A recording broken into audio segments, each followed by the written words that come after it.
I think direct selling is the way because last year I was getting to the point where I had a lot of business. And so I got on board with the fancy CRM, but it automated everything to the point where it disconnected me from the people that want to do business with me.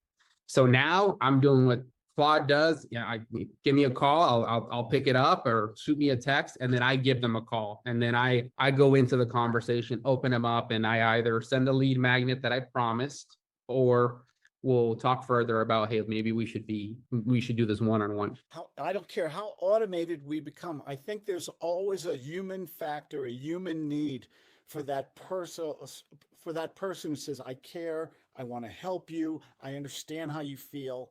And I think that differentiates you from your competition, who's probably spending a lot of money and a lot of automation and sending out a lot of emails and texts and hiring a lot of third world people to make phone calls with bad accents.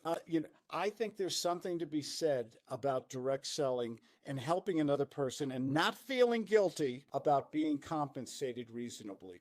And then, I think it was Jay was talking about, hiding behind, or not hiding behind, but that's what ends up happening is having all of this automation. And so you end up being disconnected from people and you're not really engaging with them one-on-one. But I see that happen so often where people say, oh, I have to have an agent because they don't want to connect.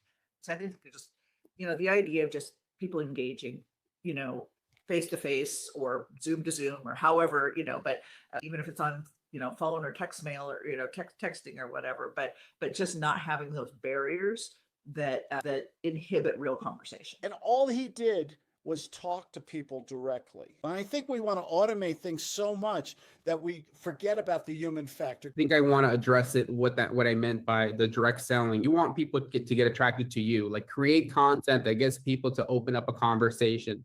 So now it's like, hey, if you want a breakdown of this, give me a call, I'll give it to you for free. That gets them to open up. I get that inbound call. And do I care if I make $10 or do I care if I make 30 grand as a coaching client?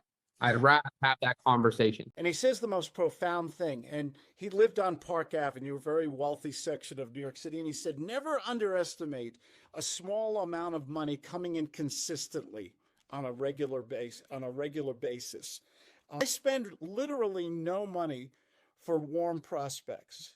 And I do it through just putting out what I believe is better content for free than my competition sells. And that's worked well for me for my business for many years.